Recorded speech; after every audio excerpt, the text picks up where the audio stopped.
Hello बच्चों, welcome to schooling academy. आज के इस वीडियो में हम लोग प्रैक्टिस 1.2 के रिमेनिंग क्वेश्चन सॉल्व करने वाले हैं। इस वीडियो का पार्ट 1 सॉल्यूशन मैंने ऑलरेडी चैनल पर अपलोड कर दिया है, आप वहां पर जाकर देख सकते हैं। तो चलिए स्टार्ट करते हैं क्वेश्चन नंबर 7 से।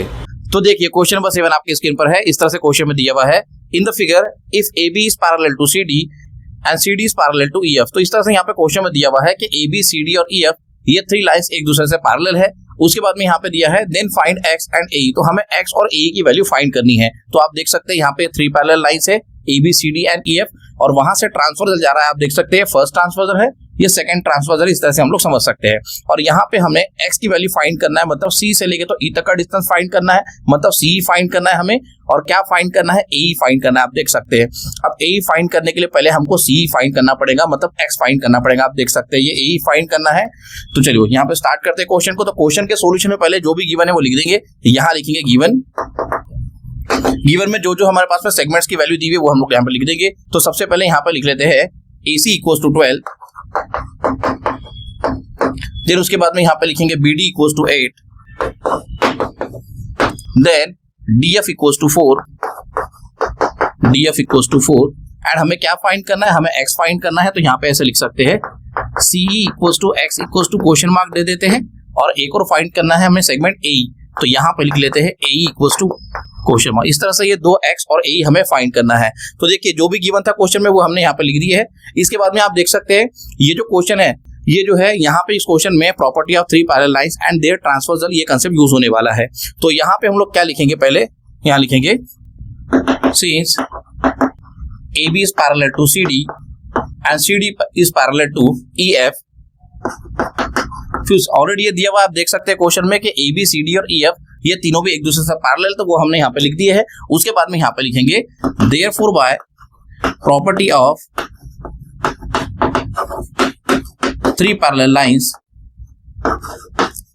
Property of 3 parallel lines and their transversal and their transversals. ठीक है, इस तरह से हमने यहाँ पे जो प्रॉपर्टी का नेम लिख दिया है। ठीक है, उसके बाद में इक्वेशन कैसा बनेगा देखो। तो यहाँ लिखेंगे AC upon CE equals to BD upon DF, या फिर ऐसे भी लिख सकते हैं BD upon DF equals to AC upon CE। तो यहाँ पे पहले AC लिख लेता हूँ, यहाँ लिखूंगा AC upon CE equals to BD upon DF, BD upon DF। इस तरह से ये जो है इक्वेशन बन जाएगा, property of 3 parallel lines and their transversal. उसके अकॉर्डिंग अब यहाँ पे वैल्यू पुट करते हैं। तो AC की वैल्यू हमारे पास में 12 है, तो AC की जगह 12 आ जाएगा। CE तो हमको फाइंड करना है, तो यहाँ पे CE की जगह क्या है, x से कंसीडर करके दिया है उसने CE सेगमेंट को, तो यहाँ पे हम लोग लिख लेते हैं x। उसके बाद में यहाँ पे BD लिखेंगे, BD की वैल्यू कितनी है, 8 है, तो यहाँ पे वैल्यू 8 लिख लेते हैं BD की जगह। और DF की वैल्यू हमारे पास में 4 है। अब इसे जो है हमें सॉल्व करना है फर्दर। तो सॉल्व करने के लिए क्रॉस मल्टीप्लाई कर लेते हैं, पहले 12 को 4 से मल्टीप्लाई कर लेते हैं। तो यहाँ पे ऐसे लिखता हूँ 12 इंटू 4 इक्वल टू, फिर ये 8 को साथ में x मल्टीप्लाई होगा, तो ये हो जाएगा 8x। इसे फर्दर सॉल्व करते हैं यहाँ पे नेक्स्ट कॉलम में। तो अब क्या करना है, हमें 8 को इधर लेफ्ट साइड में लेके आना है। तो ये हो जाएगा 12 into 4 upon 8 equals to x। इसको थोड़ा फ्लिप करके लिख देते हैं, ये हो जाएगा x इक्वल्स टू, ये हो जाएगा 4 1 जा, ये हो जाएगा 4 2 जा। अब आप देख सकते हैं 12 इंटू 1 अपॉन 2 आ रहा है, फिर 12 को 2 से डिवाइड करेंगे तो ये हो जाएगा 2 1 जा, ये हो जाएगा 2 6 जा। तो इस तरह से हमें x की वैल्यू कितनी मिल रही है, 6 मिल रही है। तो यहाँ पर आपको x की वैल्यू इस तरह से फाइंड करनी है। इसके बाद में हम लोग क्या फाइंड करेंगे, AE फाइंड करेंगे।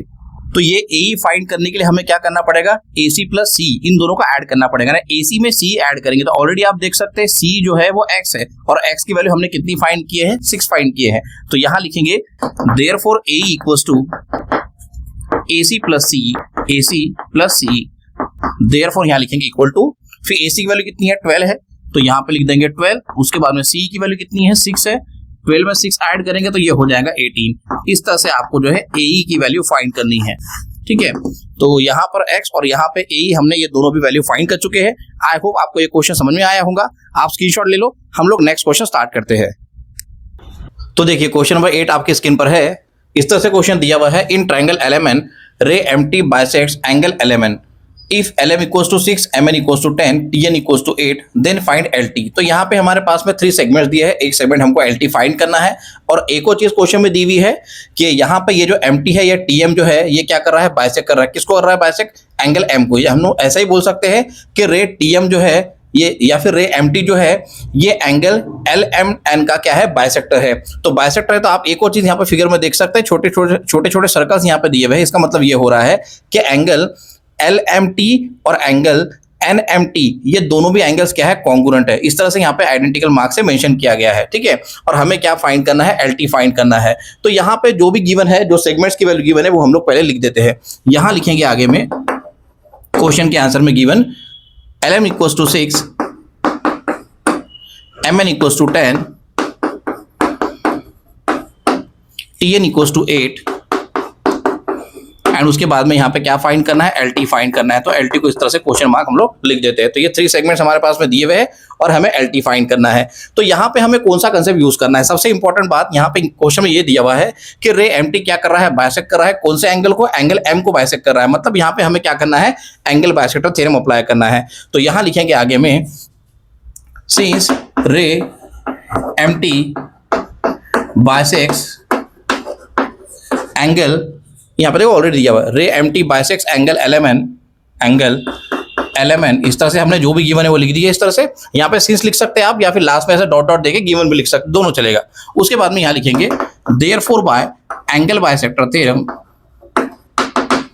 Therefore by angle bisector theorem, ठीक है। इक्वेशन कैसा बनेगा देखो एंगल बाइसेक्टर थ्योरम का, ठीक है। तो ये एम टी बाइसेक्ट कर रहा है एंगल एल एम एन को, तो इक्वेशन इस तरह से बनेगा M N upon M L, M N upon M L. आप देख सकते हैं पहले मैंने एम एल लिया है, उसके नीचे मैंने एम एल लिया है। अब मैंने पहले एम एन लिया है तो उसके नीचे वाला साइड उसके आगे आता है। जैसा देखो यहाँ पे एम एल लिया है मैंने, यहाँ पे इक्वल टू लिखता हूँ, ठीक है। तो एम एन के आगे यहाँ पे क्या आएगा, न्यूमरेटर में यहाँ पे एम एन के आगे एम एन के नीचे वाला मतलब टी एन आएगा। तो यहाँ एन टी या टी एन लिख सकते हैं, तो यहाँ पर टी एन लिख देते हैं, ठीक है। उसके नीचे टी एन के नीचे क्या आएगा, एल टी, तो यहाँ पे एल टी लिख देते हैं, ठीक है। इस तरह से ये एंगल बाइसेक्टर थ्योरम का इक्वेशन बनता है। अब उसके बाद में क्या करना है, आपको वैल्यू पुट करना है। तो यहाँ लिखेंगे एम एन की वैल्यू, देखो अब यहाँ पे एम एन कितना दिया, 10 दिया है, तो यहाँ लिखेंगे 10 एम एन की जगह। उसके बाद में एम एल कितना दिया है, देख सकते हैं आप, एम एल या एल एम दिया है 6, तो यहाँ पर 6 आ जाएगा। और टी एन कितना दिया हुआ है, देखो टी एन दिया है 8, तो यहाँ पे 8 लिख देंगे। और एल टी तो हमको फाइंड करना है, ठीक है। चलो यहाँ पे फिर से सॉल्व करते हैं, फर्दर क्रॉस मल्टीप्लाई कर लेते हैं।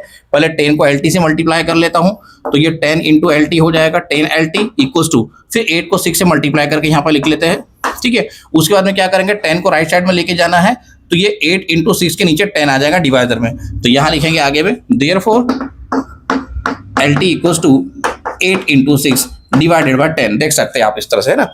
8 इंटू 6 ऑलरेडी यहाँ पे लिखा हुआ है, ये 10 को हमने राइट साइड में लेके गए, ये मल्टीप्लायर था एल टी का, तो उधर जाके डिवाइडर बन जाएगा। अब इसे सिंप्लीफाई करते हैं, यहाँ पर जो है ये 2 5 टाइम्स हो जाएगा, 2 5 = 10 और ये हो जाएगा 2 4 = 8।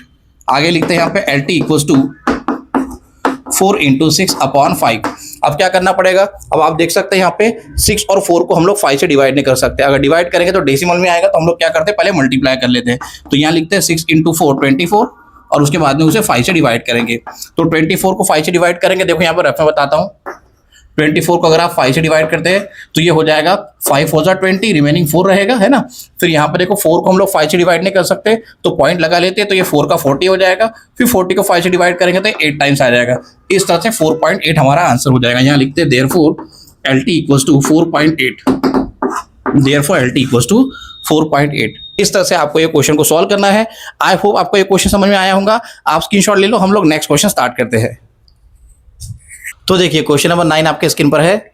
इस तरह से क्वेश्चन दिया हुआ है, in triangle ABC segment BD bisects angle ABC if AB equals to x, BC equals to x+5, AD equals to x-2, DC equals to x+2, then find the value of x। तो हमें यहाँ पे x की value find करनी है। आप देख सकते हैं यहाँ पे जो है 4 सेगमेंट्स है, उसकी वैल्यू जो है x के फॉर्म में दी हुई है, जैसे कि BC दिया है x+5, AB दिया है x, AD दिया है x-2 एंड DC दिया है x+2।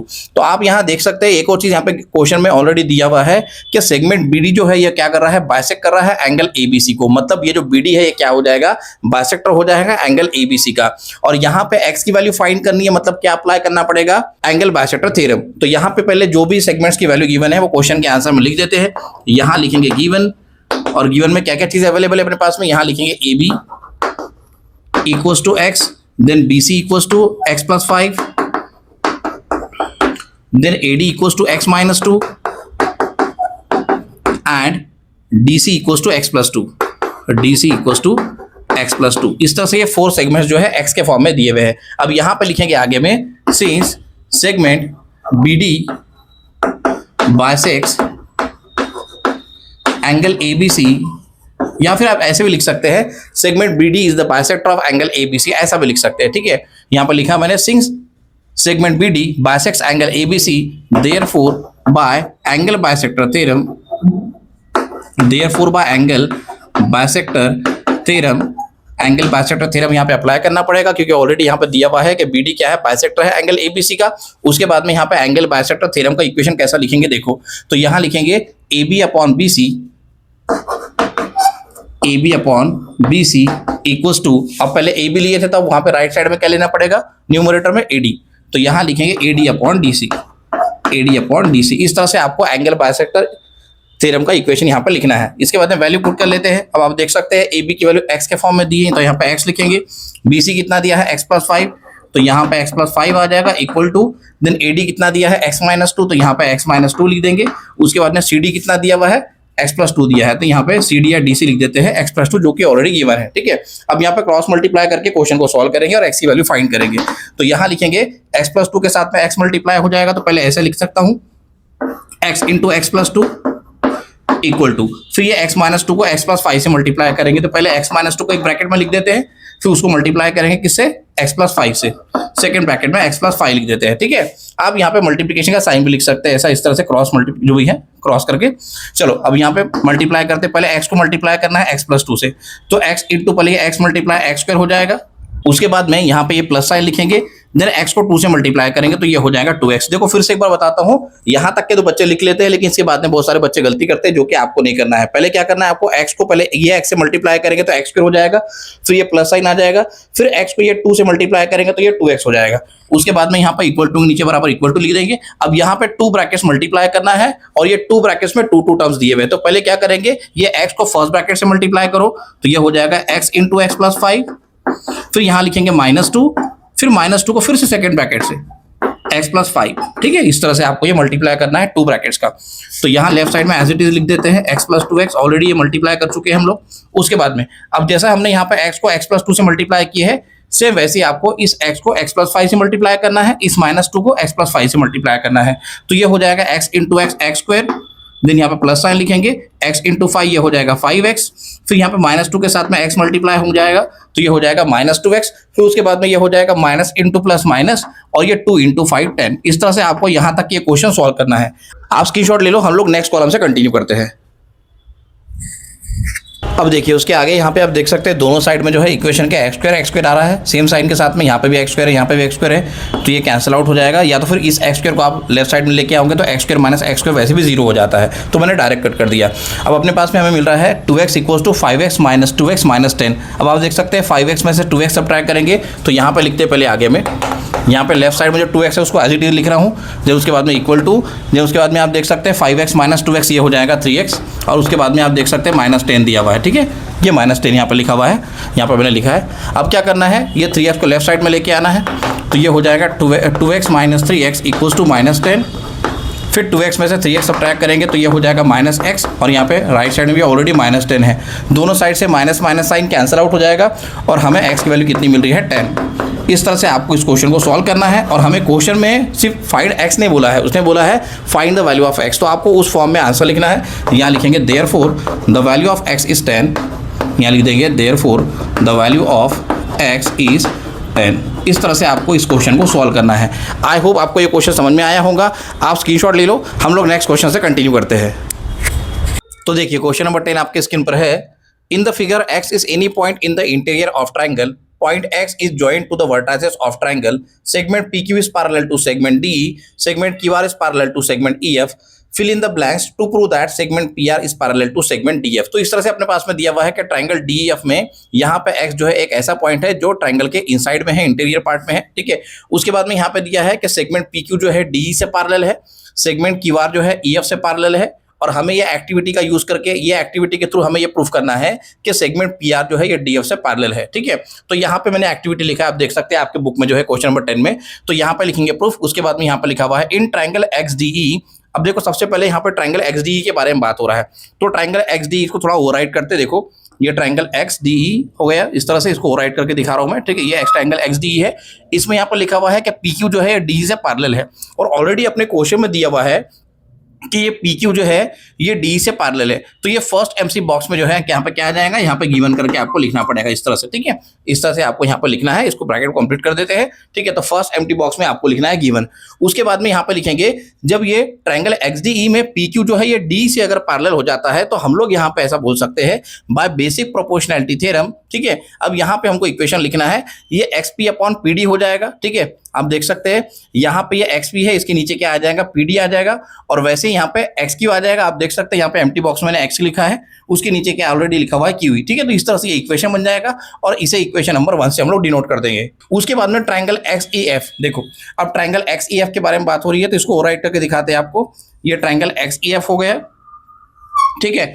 इस ट्रायंगल एक्स ई एफ में यहाँ पर लिखा हुआ है, आप देख सकते हैं ये क्यू आर जो है ये ई एफ से पैरेलल है, ठीक है। ऑलरेडी ये भी अपने पास में क्वेश्चन में दिया हुआ है, देख सकते हैं आप, ये क्यू आर जो है ई एफ से पैरेलल है। तो यहाँ पे भी हम लोग जो है गिवन करके लिख देंगे, ऑलरेडी अपने क्वेश्चन में ही दिया हुआ है, तो यहाँ पे गिवन करके इस तरह से लिख देंगे, ठीक है। उसके बाद में यहाँ पे लिखते हैं, अब देखो यहाँ पे जब ट्रायंगल एक्स ई एफ में क्यू आर जो है ई एफ से पैरेलल हो गया है तो हम लोग ऐसे बोल सकते हैं बाय बेसिक प्रोपोर्शनैलिटी थ्योरम। यहाँ पर रीजन लिखना पड़ेगा आपको, बाय बेसिक प्रोपोर्शनैलिटी थ्योरम,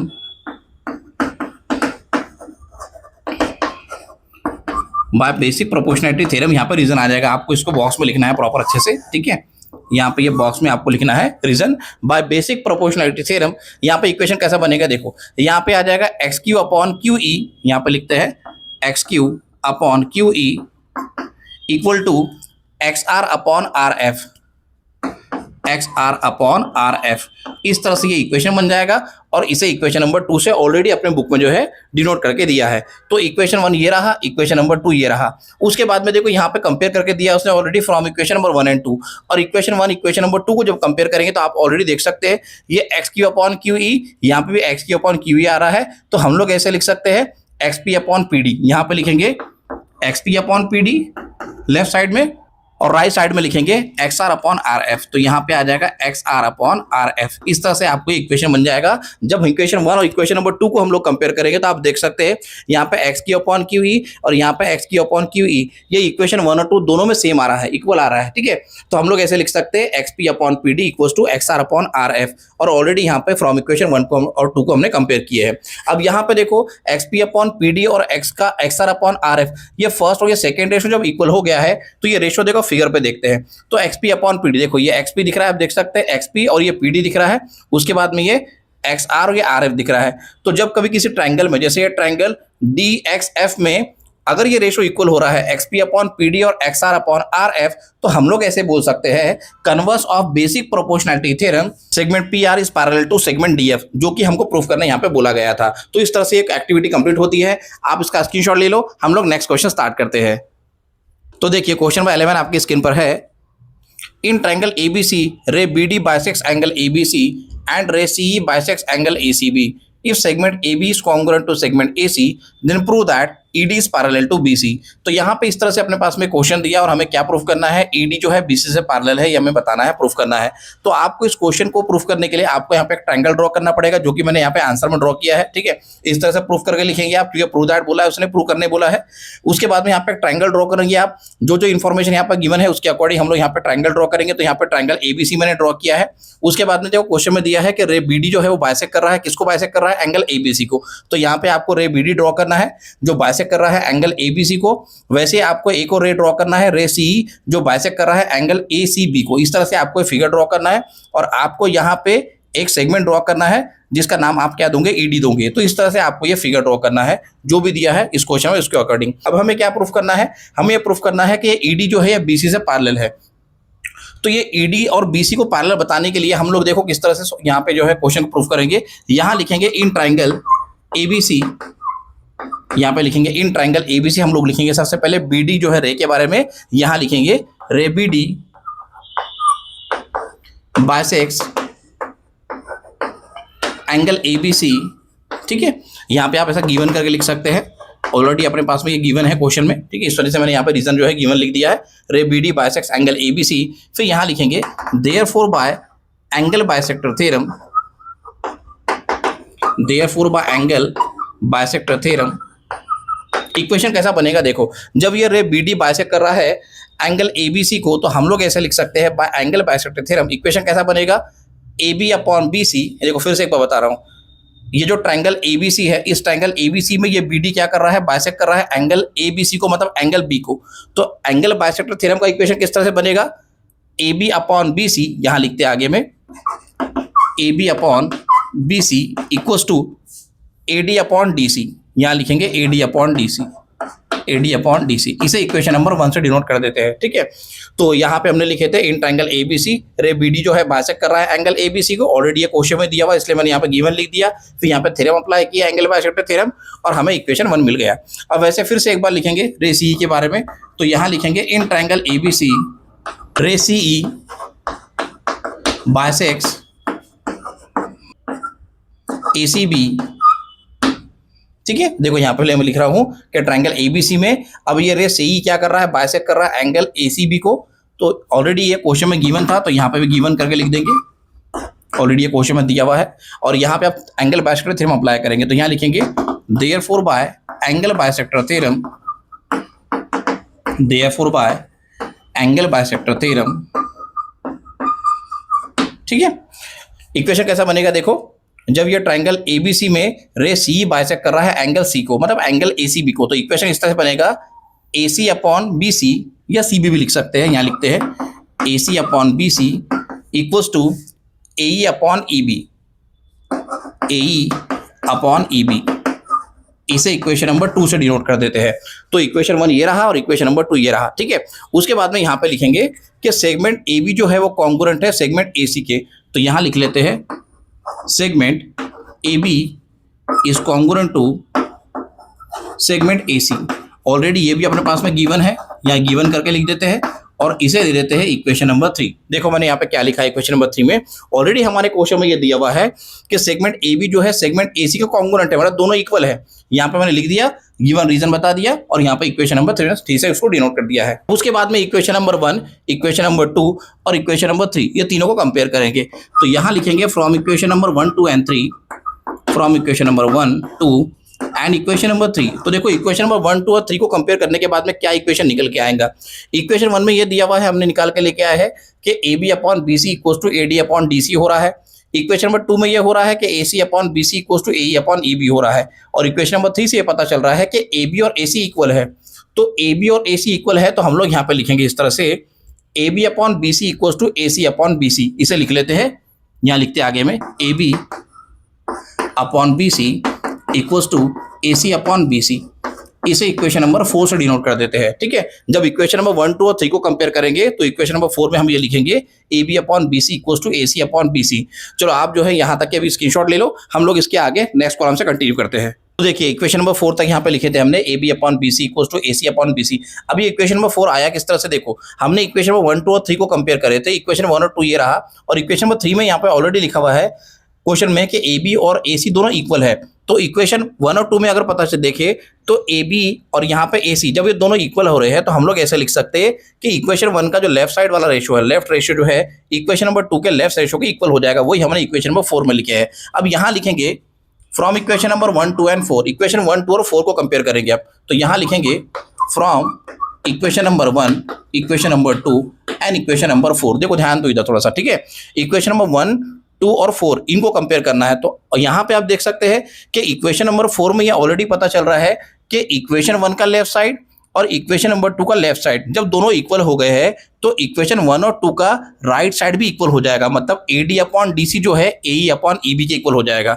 फिर से एक बार रिपीट कर रहा हूं मैं, इक्वेशन नंबर 4 से ये पता चल रहा है कि इक्वेशन 1 और इक्वेशन नंबर 2 के जो लेफ्ट साइड है, आप देख सकते हैं इक्वल टू के लेफ्ट साइड में क्या लिखा हुआ है A B upon B C, और इक्वेशन नंबर 2 के लेफ्ट साइड में लिखा हुआ है ए सी अपॉन बी सी। जब इक्वेशन 1 और 2 के दोनों के लेफ्ट साइड इक्वल हो रहे हैं, तो राइट साइड भी इक्वल हो जाएंगे, वही हमको अब यहाँ पे कंपेयर करके लिखना है। फ्रॉम इक्वेशन नंबर 1, 2 एंड 4 यहाँ लिखेंगे A E upon E B equals to A D upon D C, यहाँ लिखेंगे A D upon D C. इस तरह से ये दोनों भी जो है रेशो इक्वल हो जाएंगे। अब आप देख सकते हैं ए ई अपॉन ई बी जो है A D upon D C के इक्वल हो रहा है। देखो अभी हम लोग यहाँ पे फिगर में देखेंगे कि ए ई अपॉन ई बी जो है A D upon D C के इक्वल किस तरह से हो रहा है और रेशो कौन सा है। देखो तो ये ए ई है और ये ईबी रेशियो है, ठीक है, ए अपॉन ईबी रेशियो हो गया, और ये है एडी और ये है डीसी, ठीक है। तो जब कभी किसी ट्राइंगल में इस तरह से ए अपॉन ईबी और एडी अपॉन डीसी, है ना, ट्राइंगल एबीसी में आप देख सकते हैं ए अपॉन ईबी जो है ये एडी अपॉन डीसी के इक्वल हो रहा है, तो हम लोग ऐसे बोल सकते हैं कि ये जो ईडी सेगमेंट है, ये डी सेगमेंट है, ये बीसी के क्या हो जाएगा, पैरेलल हो जाएगा। लेकिन कौन सा थ्योरम अप्लाई करना पड़ेगा, कन्वर्स ऑफ बीपीटी थ्योरम। तो यहां लिखेंगे therefore by converse of basic proportionality theorem, basic proportionality theorem, proportionality theorem, यहां लिखेंगे converse of basic proportionality theorem, यहां लिखेंगे आगे में सेगमेंट ईडी या सेगमेंट डी, जो भी हमको प्रूफ करने बोला है, तो यहां लिख लेता हूं segment D is parallel to segment BC, segment BC, और यहां लिख देंगे हेंस प्रूव्ड। इस तरह से आपको ये क्वेश्चन प्रूफ करना है, ठीक है। आई होप आपको ये क्वेश्चन समझ में आया होगा, आप स्क्रीनशॉट ले लो। तो यहाँ प्रैक्टिस 1.2 के सभी क्वेश्चंस कंप्लीट हो गए हैं। नेक्स्ट वीडियो में हम लोग प्रैक्टिस 1.3 का इंट्रोडक्शन स्टार्ट करने वाले हैं। अगर आपको वीडियो पसंद आया तो वीडियो को लाइक और शेयर करो और चैनल को सब्सक्राइब जरूर कर लो। मिलते हैं नेक्स्ट वीडियो में।